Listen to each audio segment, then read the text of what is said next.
อีกอยู่ติงอาการเริ่มไหม้คือเก่าเป็นกระเพาะแล้ว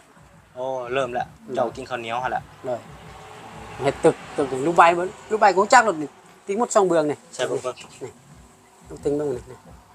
ปอติงเองเลยพี่น้องมดช่องเบืองนี่ติงขออนุญาตเด้ออ๋อมันติงตึก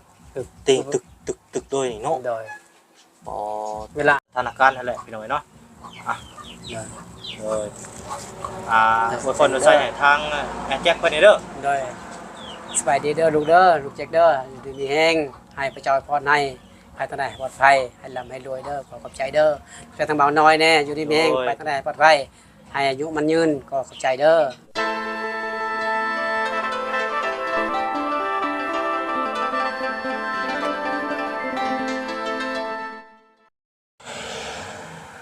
น้องพี่น้องเปิดภาพมาเมื่อนี้ก็ค่อยคำลงแรงมาพบมาพอในกันช่วง4 โมงพี่น้องเนาะหลังจากขึ้นบ้านน้องแพนเพิ่นว่าซั่นๆเนาะบ่น้อยก็ บ่สบายเนาะพี่น้องก็พักผ่อนน้อยนึงพี่น้องเนาะบ่ไหวพี่น้องขอโทษขออภัยพี่น้องบ่ได้อัปเดตแต่ละเคสเนาะก็หักกระช่วงกินยาช่วงพี่น้องเนาะ ตอนนี้ก็สิเข้ามาเยี่ยมมายามทางครอบครัวน้องเอสก่อนพี่น้องเนาะสบายดีเด้อพ่อแม่พี่น้อง FC กันเบิดสุขุสุคนเนาะพี่น้องบ่ว่าสิอยู่ไกลหรืออยู่ไกลบ่ว่าสิเป็นพี่น้องฝั่งลาวฝั่งไทยบ่ว่าสิเป็นพี่น้องทางต่างประเทศก็ยินดีต้อนรับเข้าสู่ช่องบ่น้อยเชียงรายคือเก่าคือเดิมเนาะพี่น้องเนาะนี่แหละพี่น้องเอ้ยก็เข้ามาหาทางครอบครัวน้องเอสก่อนพี่น้องเนาะกระโดนแล้วพี่น้องที่บ่ได้เข้ามาหาทางครอบครัวเพิ่นเนาะก็บ่ฮู้ว่าเพิ่นเฮ็ดหยังอยู่ปัจจุบันนี่เนาะเพิ่นเฮ็ดเวียกเฮ็ดงานแล้วบ่เพิ่นเฮ็ดสวนเริ่มเฮ็ดสวนแล้วบ่รู้ว่าจังใดเนาะก็สิเข้าไปสอบถามการดำรงชีวิตของเพิ่นนั่นแหละพี่น้องเนาะหลังจากได้เฮือนได้ซ่านได้ห้องน้ำนั่นแหละพี่น้องเนาะก็ขอขอบคุณทาง FC แล้วก็ผู้ใหญ่ใจดีหลายๆเนาะที่เขามาเป็นกำลังใจให้ทางแต่ละครอบครัวนั่นแหละพี่น้องเนาะ บ่ว่าสิเป็นน้องวิน้องแพนแล้วก็น้องเอสเพิ่นพี่น้องเนาะไปซะพี่น้องบ่ระยะห่างขึ้นไปหาทางครอบครัวเพิ่นกันเลยก่อนอื่นก็สิเข้ามาหาทางพ่อเพิ่นก่อนเนาะพี่น้องเนาะว่าเพิ่นเฮ็ดหยังอยู่ว่าซั่นซะอ๋อตเปลี่ยนครัวได้นี่เนาะอ๋อเราเฮ็ดเรือนครัวสวัสดีเด้อพ่อเด้อโอ้ยสวัสดีทำใจพอดูโดนมีแห้งโดยป้าดนได้สิบ่ได้เข้ามาหาทางพ่อเพิ่นเนาะโอ้มาบ่ได้เป็นหูเป็นตาเลยบ่ฮกเลยเนาะแต่เก่าเป้าเข่าเป้าเข่าไปใช้ซะบ่ยังประมาณ5เป้าเขานี่เอาไว้นี่บ่โดยเอาไปซีแล้วบ่โดยบ่ได้ซียังประมาณยัง3เป้าก็เปลือกเฮ็ดได้ตามเอา4เป้าโดยบ่ไปซีไปซีเนาะโดยโอ้ผู้ใดเฮ็ดเรือนครัวนี่พอดีเฮ็ดเจ้าได้บ่เฮ็ดนี่โดยโอ้เอาบัดนี่มันเป็นหูเป็นตาแล้วพี่น้องเนาะคันคอบ่น้อยก็ได้พี่น้องเนาะมันอยากไอตลอดบ่สบายขอโทษขออภัยเด้อพ่อแม่พี่น้องก็อยากอัปเดตให้พ่อแม่พี่น้องฮู้ฟังนำกันนั่นแหละพี่น้องเนาะบ่สบายก็เป็นได้อยู่ดีมีแห้งอยู่บ่ยังเจ็บกระเพาะด้วยยังเจ็บอยู่กระเพาะยังเจ็บอยู่บ่ยังเจ็บอยู่ปายังบ่หายเลยบ่ยังเจ็บกระเพาะอยู่พอซื้อยาตัวนี้เอามาขายแม่บันมื้อนี่ช่อง3มื้อบ่ได้เจ็บรวยแต่ซื้อตัวนี้90,000เข้ามาขายพอสิกินลองเบิ่งยาตัวนี้พอก็บ่ฮู้ยังเป็นมันคือหยังอันนี้เบิ่งคิมินเนาะผงสำหรับสำเร็จรูปว่าซั่นซะเนาะเอามาขายพอซื้อกินลองเบิ่งยังเจ็บอยู่กระเพาะเพิ่นให้กินอันนี้บ่เจ้าไปซื้ออยู่ไสนี่เขาเลาะขายแถวบ้านเลาะขายแถวบ้านเจ้าเฮาก็กินมื้อใดนี่ก็3มื้อเลย3มื้อนี่บ่3มื้อพอกินอันนี้มันดีหยังก็พ่อก็พูดกันคำว่าดีบาทดีบาทดีบาทก็คือหมายถึงว่าในกระเพาะลำไส้หรือว่าสิดวงทวารแหละเนาะบ่แม่นก็ว่าดีกระเพาะบาทก็ลำไส้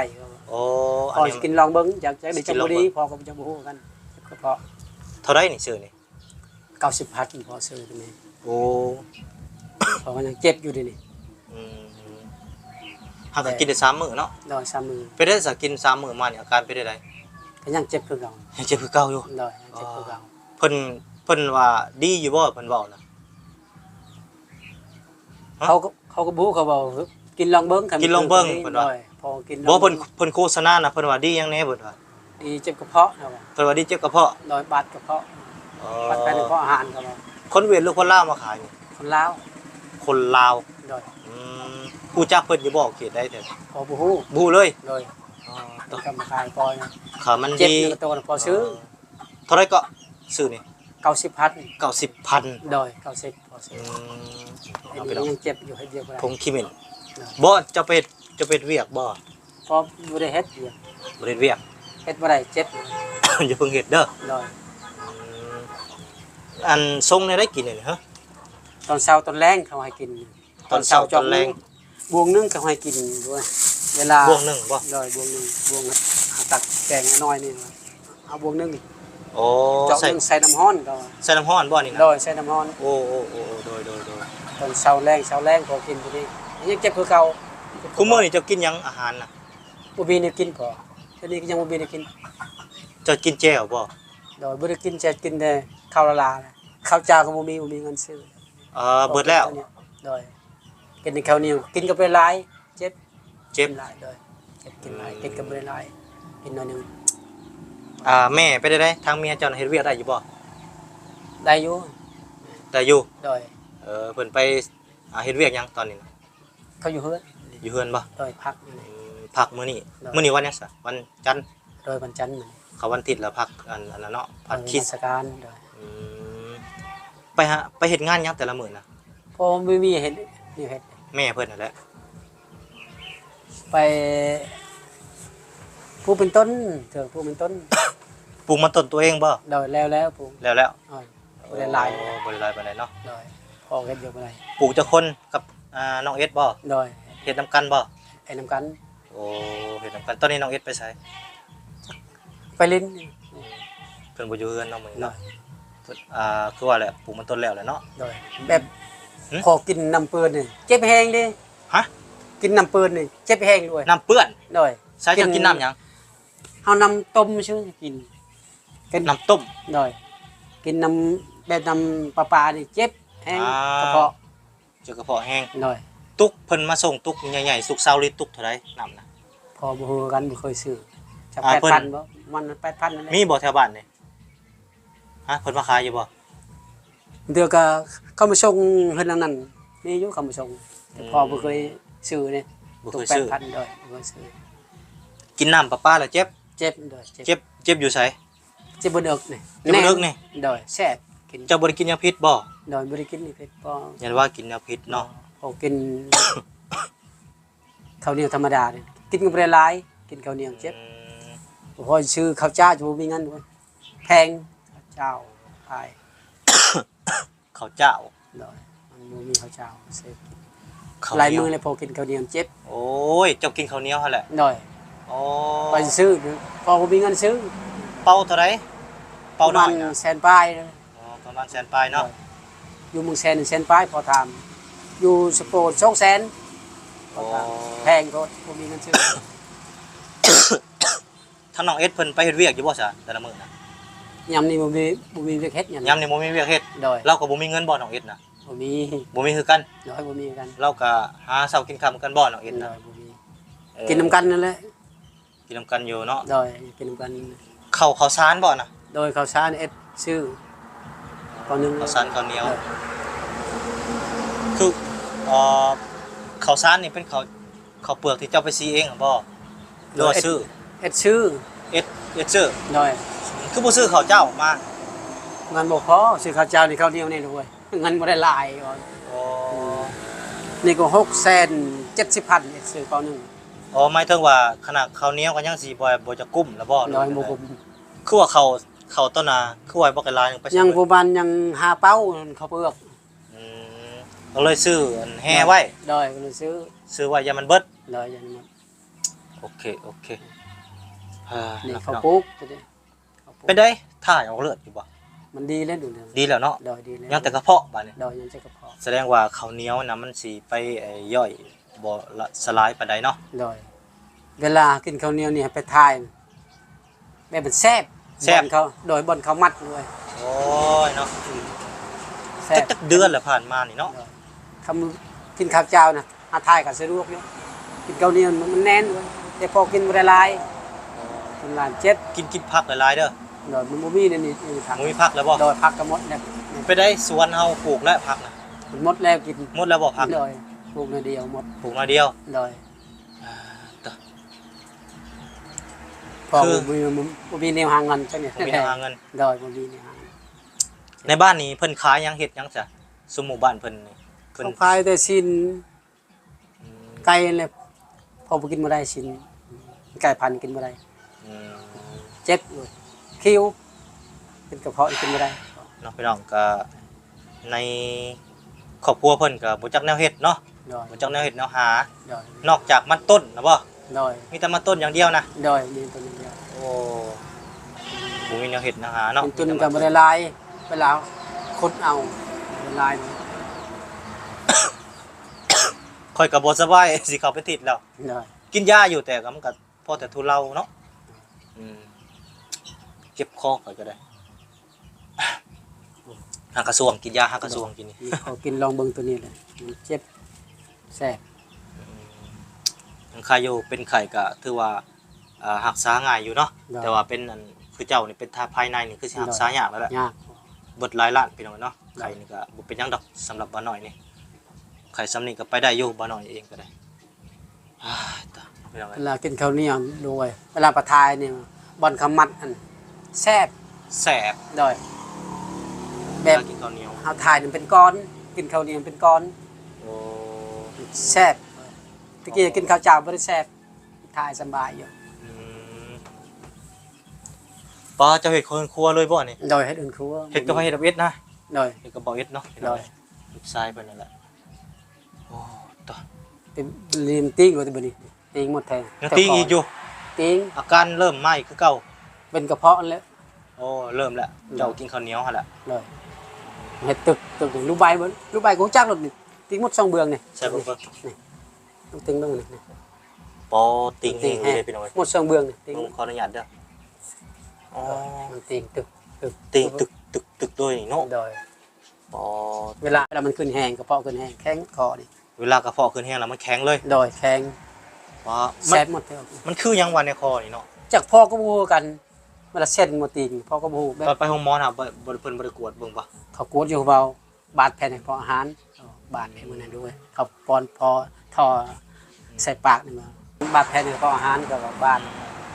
บาดแผลในกระเพาะอาหารเนาะ ได้ เนาะ จะสิจังได๋แหละพี่น้องเราก็ได้เนาะคือแม่นี่บ่มีทางหาแล้วบ่เงินน่ะ เราวิธีหา มันต้นก็วิทย์แล้ว เวทแล้วยามนี้มันบ่ได้หลายเลย ยางก็วิทย์แล้ว เวทยามนี้ก็ปิดมันเลย ปิดไปเลย โอ้ยโดย นอกจากยางนอกจากมันต้นมีหยังในหาแตะเก่า บ่มีแนวหาเลย พักหญ้ามีอยู่บ่หน่อไม้ โดยตะกี้หาหน่อไม้เดี๋ยวนี้